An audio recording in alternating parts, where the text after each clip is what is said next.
Terror आणि talk एकत्र होऊ शकत नाहीत। पाकिस्तानला आपल्या देशातील दहशतवाद संपवावा लागेल अशा शब्दात पंतप्रधान नरेंद्र मोदींनी पाकिस्तानला ठणकावलंय। पाणी आणि रक्त एकसाथ वाहू शकत नाही असंही मोदी म्हणाले। पंतप्रधान नरेंद्र मोदींनी आज देशाला संबोधित केलेले। मुख्यमंत्री देवेंद्र फडणवीस यांनी वर्धा ते नागपूर प्रवासात पंतप्रधान मोदींचं भाषण ऐकलं। विकास कामं आणि विविध कार्यक्रमांनिमित्त फडणवीस वर्धा दौऱ्यावर होते। पाकिस्तानच्या पापाचा घडा भरला होता म्हणून भारताने पाकिस्तानवर कारवाई केल्याचं भारतीय सैन्याकडून स्पष्ट करण्यात आले। भारतावर पुन्हा हल्ल्याचा प्रयत्न केल्यास पाकिस्तानला तसंच उत्तर देण्यात येणार असल्याचंही भारतीय सैन्याने सांगितलंय। भारताने दिलेल्या तंबीनंतर पाकिस्तान गुडघ्यावर आला। काल रात्री पाकिस्तानकडून कुठलाही कुरापती झाला नाही। गेल्या काही दिवसातील ही पहिली शांत रात्र आहे। रात्रभर नियंत्रण रेषा आणि आंतरराष्ट्रीय सीमेवर ही शांतता होती अशी माहिती भारतीय लष्कराने दिली आहे। दहशतवाद विरोधात भारताने कठोर भूमिका घेतली आहे। दहशतवादाला खतपाणी घालणाऱ्या पाकिस्तानची पोलखोल भारत जागतिक स्तरावर करणार आहे। यासाठी भारताचं पथक संयुक्त राष्ट्र सुरक्षा परिषदेत जाणार आहे। पुढील आठवड्यात संयुक्त राष्ट्र सुरक्षा समितीची महत्त्वाची बैठक होणार आहे। याच बैठकीत पाकिस्तानचा बुरखा फाडण्याचा भारताचा प्रयत्न आहे। गेल्या अनेक वर्षांपासून दहशतवाद्यांना कारवाया वाढवल्या होत्या तर वेगवेगळ्या नीतींचा वापर करत दहशतवादी भारतीय नागरिकांनी लक्ष केलेलं होतं। निष्पाप नागरिकांना स्वतःचा बचाव करता आला नसल्याचं लेफ्टनंट जनरल राजीव घाई यांनी पत्रकार परिषदेत म्हटलंय। पाकिस्तानकडून होणारे हल्ले काउंटरमेंट आणि एअर डिफेन्स सिस्टमद्वारे परतावून लावले। 9 आणि 10 रोजी पाकिस्तानी एअरफोर्सनं सतत भारतावर हल्ले केले। हे सर्व हल्ले परतावू लावल्याची माहिती लेफ्टनंट जनरल राजीव घाई यांनी पत्रकार परिषदेत दिली। कराचीमध्ये आज दहशतवाद्यांची बैठक होणार असल्याची माहिती मिळते। तर या बैठकीत हाफिज सईदचा निकटवर्तीय सहभागी होणार असल्याची माहिती सूत्रांनी दिली होती। तसंच लष्कर ए तोयबाचा दहशतवादी या बैठकीत सहभागी होणार असल्याचं समजलं। तर भारताच्या स्ट्राईक नंतर पाकिस्तानात भीतीचं वातावरण पाहायला मिळालंय। मसूद अझहरच्या कुटुंबातील 12 सदस्य ठार झाल्याची कबुली पाकिस्तानी दहशतवादी कमांडरने दिली। मुरिदके इथे लष्कर ए तोयबाचा तळावर हल्ला करण्यात आला आणि यात मसूद अझहरवर केलेल्या हल्ल्यात 12 सदस्य ठार झाल्याचं यावेळी दहशतवादी कमांडरने म्हटलंय।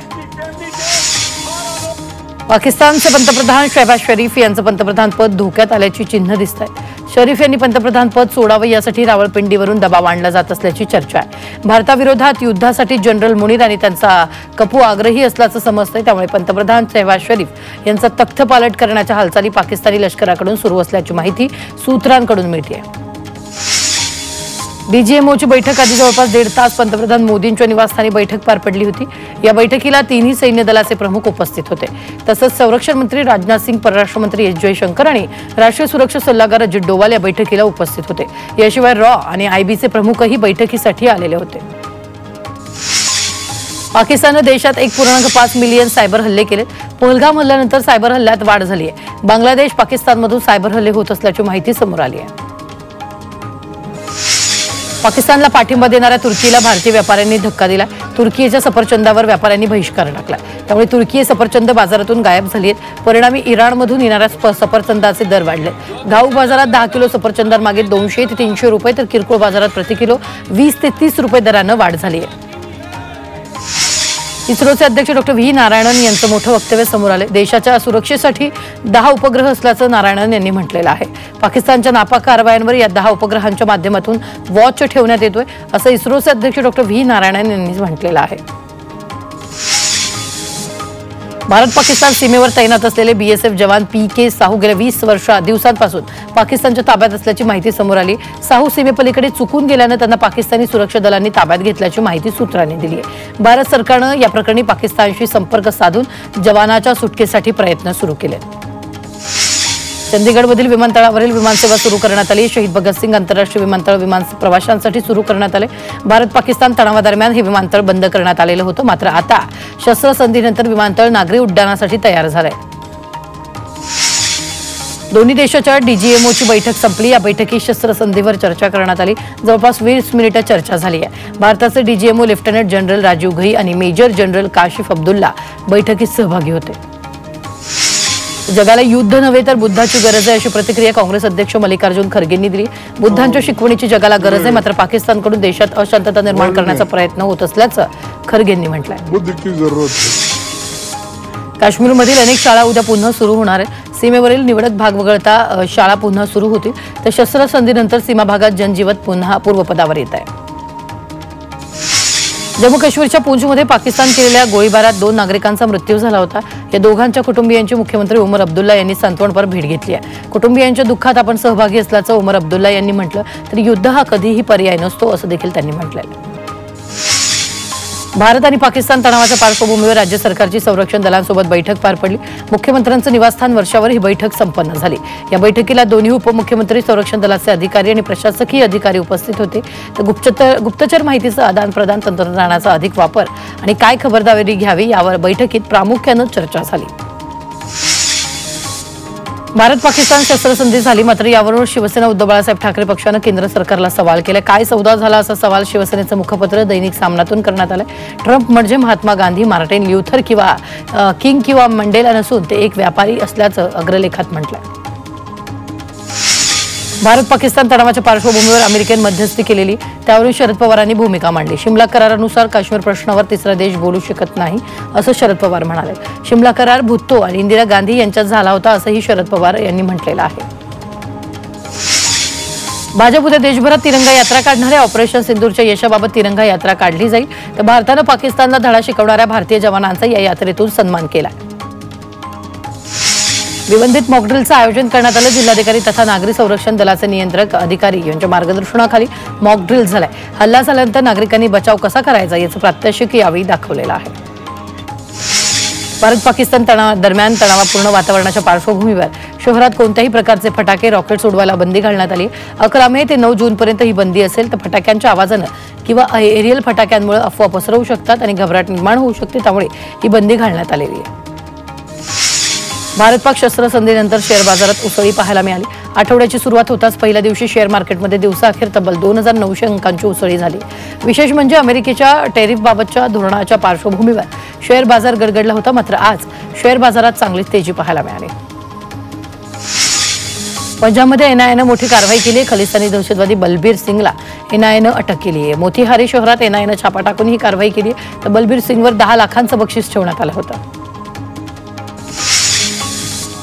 शहापुरातील आदिवासी पाड्यात भीषण पाणी टंचाई आहे। सामाजिक संस्थेच्या माध्यमातून गावपाड्यांना टँकरद्वारे मोफत पाणी पुरवठा केला जातो, मात्र प्रशासनाच्या उदासीनतेमुळे नागरिकांना पाण्यासाठी वणवण करावी लागते।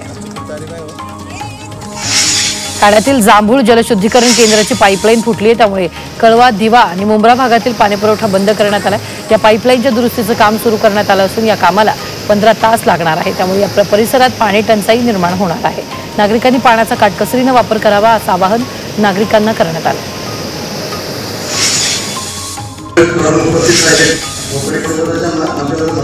प्रत्येक राजकीय पक्षाचा काही अंतर्गत विषय असतो, त्यामुळे 2 राष्ट्रवादी एकत्र येणं याबाबत आपल्याला विचारण्यापेक्षा त्या दोघांनाच हा प्रश्न विचारा, अशी प्रतिक्रिया उपमुख्यमंत्री एकनाथ शिंदे यांनी दिली आहे। तर दोन्ही राष्ट्रवादी एकत्र येणार का याबाबत विचारलं असता त्यांनी प्रतिक्रिया दिली। आमचे सहकारी उपमुख्यमंत्री राजकारणात काहीही होऊ शकतं असं वक्तव्य मंत्री गुलाबराव पाटलांनी केले।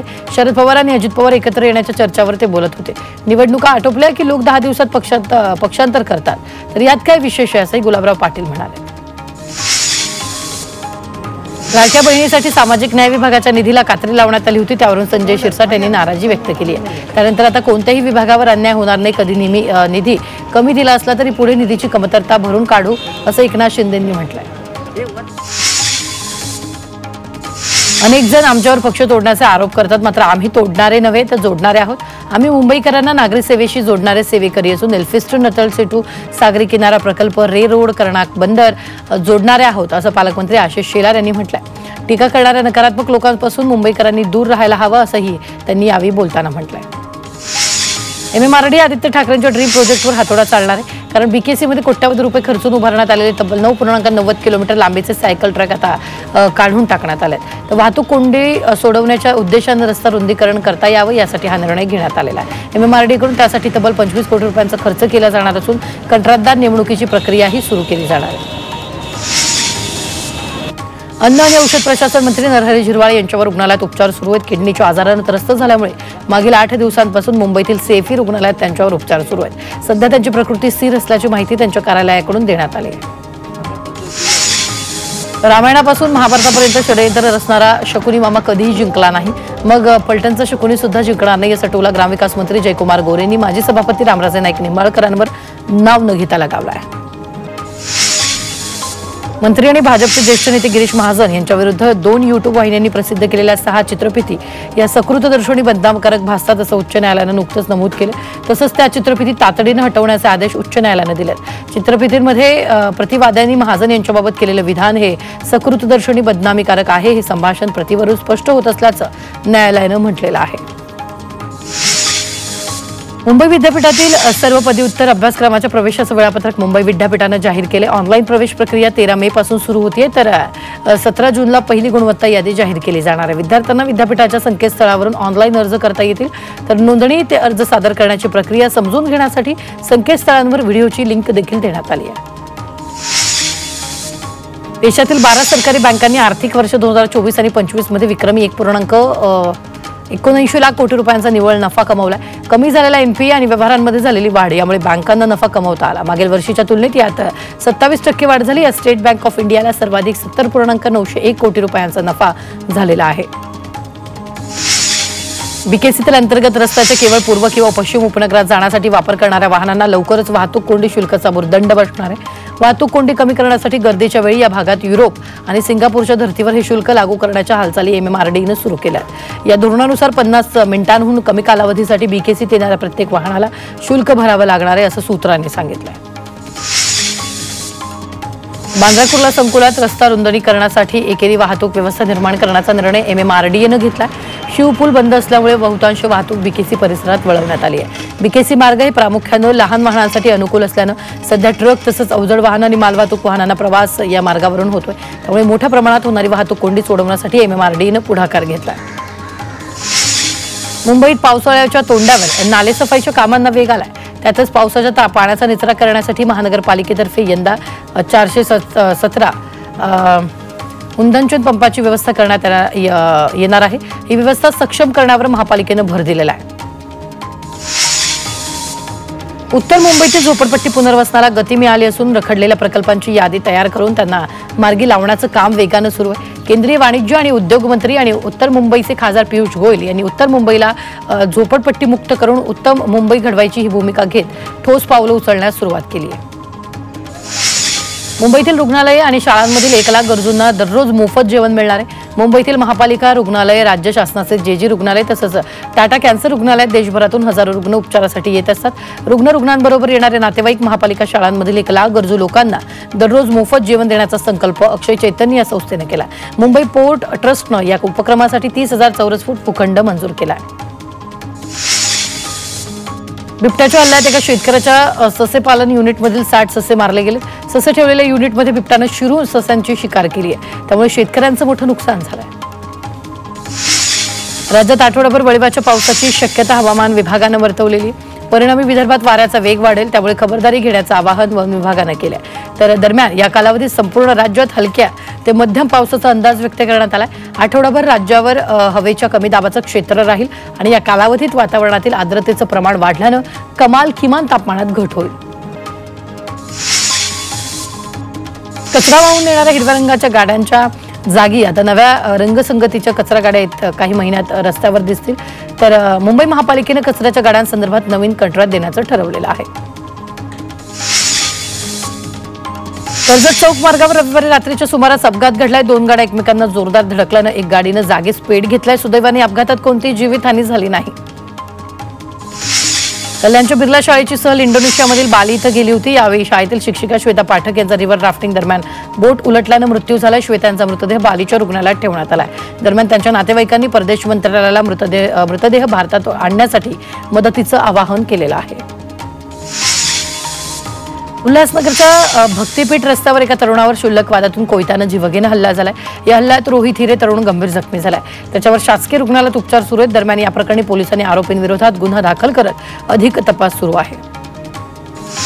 बदलापूरच्या उल्हास नदीत पोहण्यासाठी गेलेल्या पर्यटकांनी आपली 4 चाकी गाडी दंडीकिनारी लावली आहे। या संधीचा फायदा घेत चोरट्यांनी कारचा दरवाजा तोडून मोबाईल, लॅपटॉप आणि 27,000 रुपयांची रोख रक्कम लंपास केली। या प्रकरणी चोरट्यांविरोधात गुन्हा दाखल करण्यात आलेला आहे। उल्हासनगरातील फॉलोवर लेन परिसरात मांजरीचं नख लागल्यामुळे एका कुटुंबाला बेदम मारहाण करण्यात आली। या मारहाणीमुळे 2 जण जखमी झालेत। या प्रकरणी पोलीस ठाण्यात गुन्हा दाखल करण्यात आला।